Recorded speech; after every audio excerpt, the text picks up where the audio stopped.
Hey guys, we're going to continue peak. So basically, right now, Zopa has given him a compliment and told him that he's ready. He's got a chance to summit Everest, and that gives him a bunch of energy. It kind of like gives him a thrill.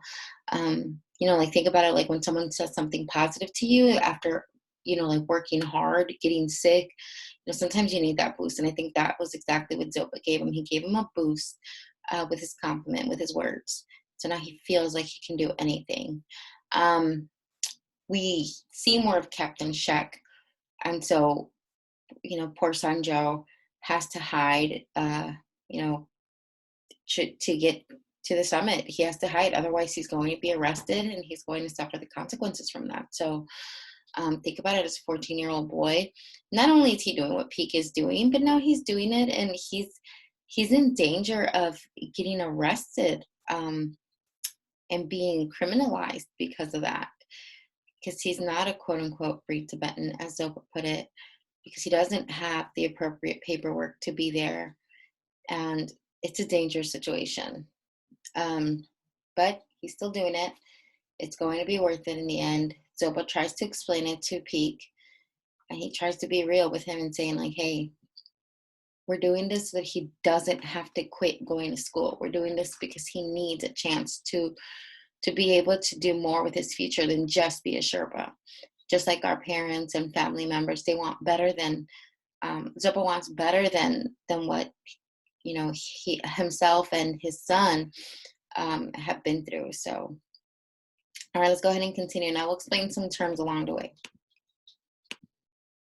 Arrest. Zopa the weather monk was right. Next morning, 2 feet of new snow. Sanjo and I probably didn't get 3 hours of sleep between us. He must have been feeling better, though, because he groggily offered to start the stove. The process sometimes takes 10 or 15 minutes because there isn't enough oxygen to keep the flame going on the gas lighter long enough to light the stove.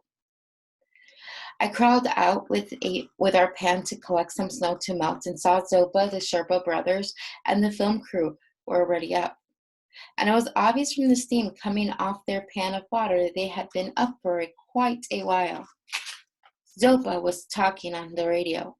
That could mean only one thing this early in the morning. Someone was in trouble. I glanced toward the summit through the swirling snow. If it was this bad down here, it was much worse up there. Yogi and Yash will stay here at Camp 4, Zopa was saying. If the weather breaks, they will try to get oxygen up to Camp 5. I'm not sure we can get them down to Camp 5, a shaky German accented voice said. You must, Zopa said forcefully. There is no chance of rescue at Camp 5 or 6. In this weather, you will have to come down to Camp 4. You must leave Camp 6 as soon as you can. Do you understand? This was followed by a long silence, then a discouraged and quiet, Ja, verstehe ich, which means yes, I understand. He understood. Zopa gave him a blessing in Nepalese and signed off. Are these the same Germans you did the puja ceremony for? I asked. Zopa nodded. The Italians are up there as well. What's going on? 2 cases of HAPE at Camp 6, JR answered. Maybe another mild case at Camp 5. 2 climbers headed up the summit a little after midnight and haven't been heard from since. In this weather, that meant they were probably dead or hypothermic, and close to death. Maybe we can go up to Camp 5 with Yogi and Yash and help, I said. So just so you understand, hypothermic is when someone loses body heat. So they're cold. They're dying from being cold and freezing. Think about where they're at. There's a lot of snow. It's going higher. It's a lot colder up there. Zopa shook his head. You and Sanjo and Miss Angelo need to get down to ABC. Other Sherpas are coming up to help. But until the climbers get to Camp 5, there is nothing anyone can do. As soon as you eat, pack your things. We need to leave before the weather worsens.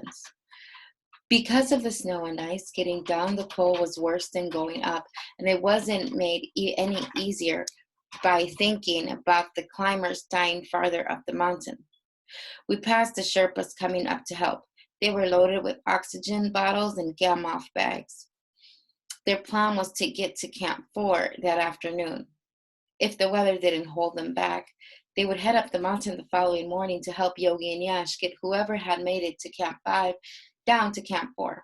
If the weather broke, a rescue helicopter might be able to get that high, but even on the best day, an airlift was dicey, uncertain of. If the chopper, or unpredictable, if the chopper couldn't make it, the Sherpas would have to get the climbers down to ABC as best as they could. We made it down to ABC in pretty good time in spite of the snow. I think what drove us was our eagerness to crawl into our tents and sleep for 2 days. The camp was nearly empty. Sanjo was still pretty weak, but confident that he would be better by the time we came up. I was beginning to feel a little less surly, unfriendly toward him. This probably had a lot to do with Zopa's compliment the night before. I was pretty sure they weren't out to sabotage my climb. The next morning, the film crew were all vomiting. It looked like they had caught the same thing Sanjo had. Zopa cut their acclimatization short and arranged to have them go down to base camp with another climbing party. None of them complained. I'm going to, Holly said. Zopa shook his head. You're fine.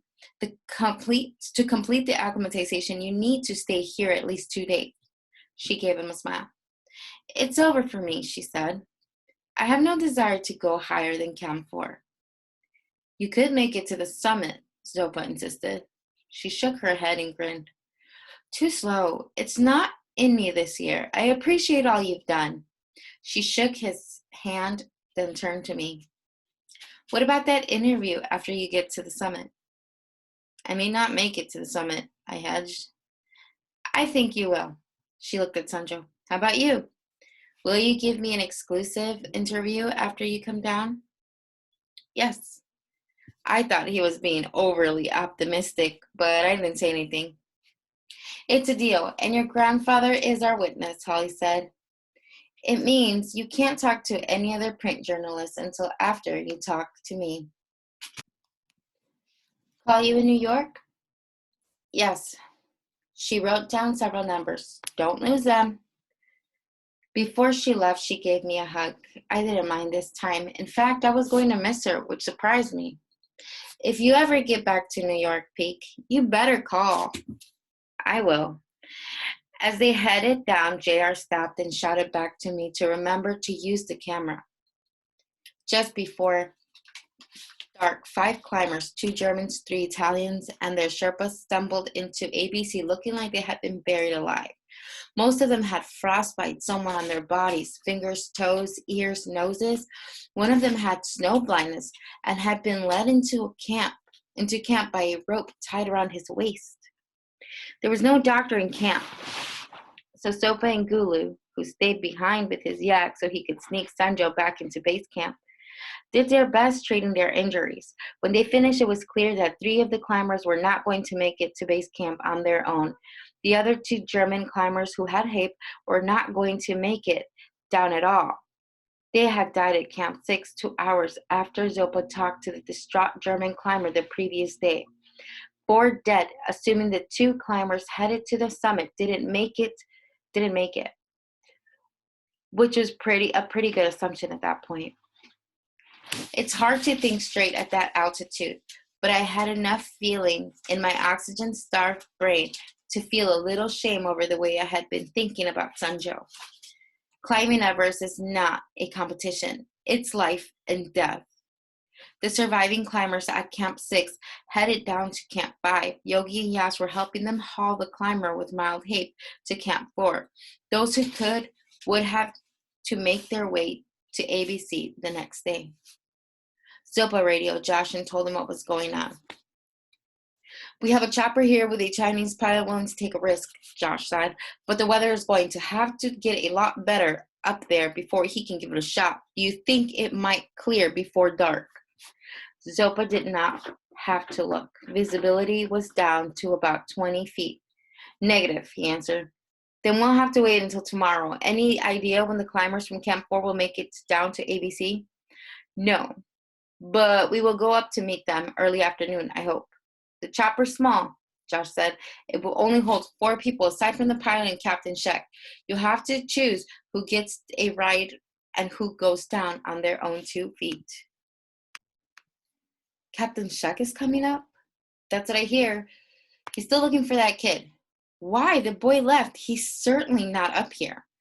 I told Sheck that, but apparently he doesn't believe it. He searched the Porter camp yesterday, and today he has soldiers checking everyone coming down to base camp. I guess he can do what he wants, Zopa said, but I could see he was worried. So was Sanjo. I wasn't sure how they were going to get him back down to the Porter camp. Gulu's yak had eaten its haste, so there was nothing for Sanjo to hide under. Captain Sheck checking climbers was not good news, nor was his search of the Porter camp. We have a lot of injured climbers up here, Zopa continued. We could use the room in that helicopter. I know, Josh said. I'll talk to Captain Sheck again. Maybe he'll realize that taking up an empty seat might be the death of a climber, and the death would be his fault. It was true, but the conversation was entirely for Captain Sheck's benefit, who was no doubt eavesdropping. I hope so, Zopa said, then changed the subject. Did Miss Angelo and the film crew get down yet? They just arrived. Holly's packing her gear. There's a truck leaving tomorrow. To tell you the truth, she made it farther up the mountain than I expected. Doc's taking a look at the film crew right now. They barely made it into camp. Almost everybody has the virus down here. Leah's going crazy treating everyone. The chopper brought in more antibiotics. 5 more climbing parties pulled up stakes this morning and left the mountain, sick as dogs. I think I'm getting it too. If it keeps up, no one's going to get to the summit from this side.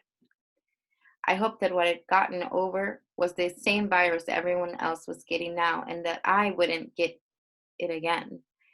I'd have to be careful when I got back down. I wasn't about to have a virus wreck my chances of getting to the summit.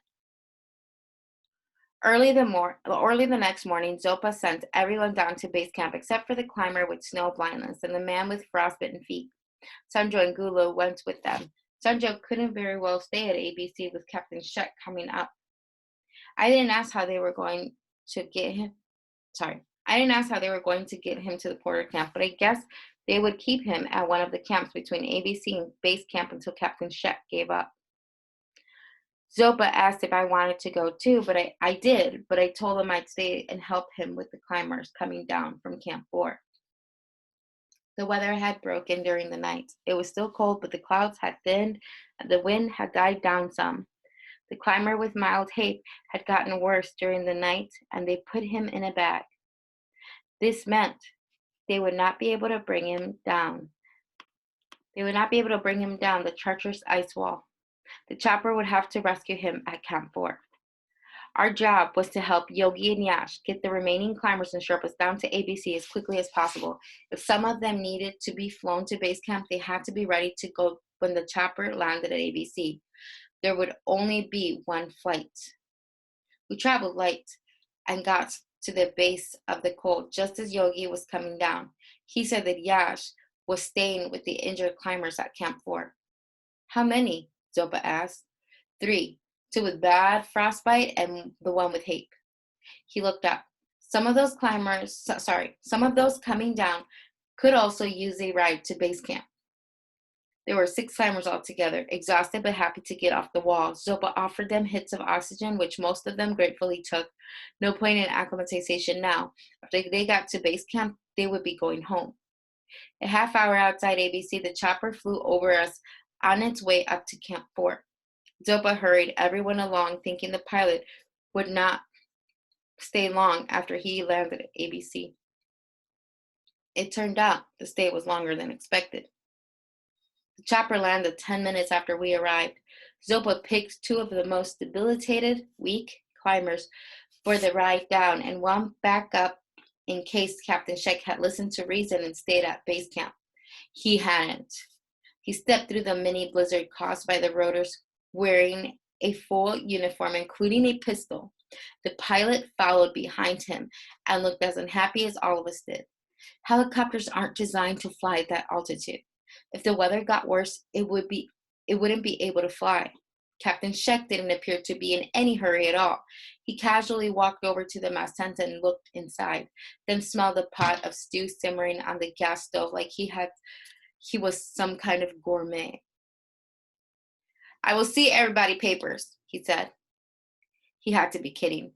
It was one thing to check everyone coming off the mountain, but to do it at 21,161 feet with injured climbers waiting to be evacuated was outrageous. Several of the climbers let out a howl of protest, despite the thin air and their condition. Why would we have our bloody papers up here? This is an emergency. We need to get the injured to base camp. Are you crazy? Captain Shek seemed a little shocked at the response and changed his tact. "We search camp before we leave," he said, causing another vocal outburst, which he ignored. He and the pilot went through all the tents, although the pilot was clearly not happy about the duty. When they finished, Captain Shek said, "We looking for boy."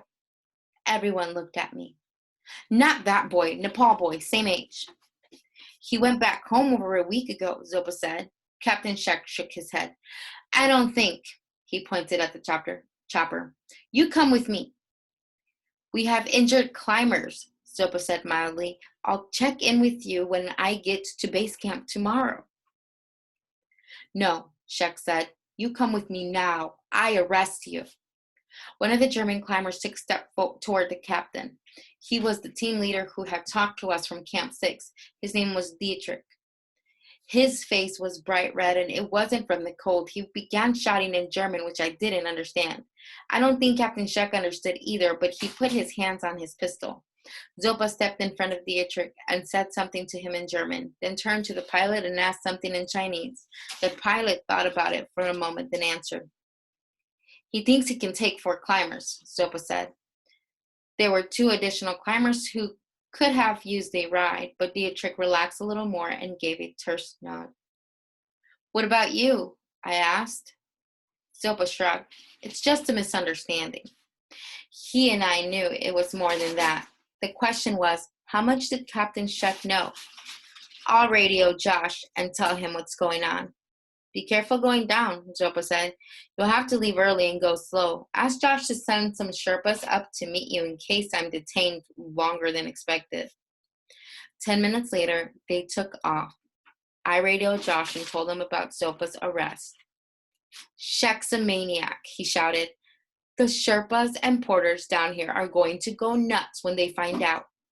I wondered if Captain Shek's men would pass this on to him. I suspected they would.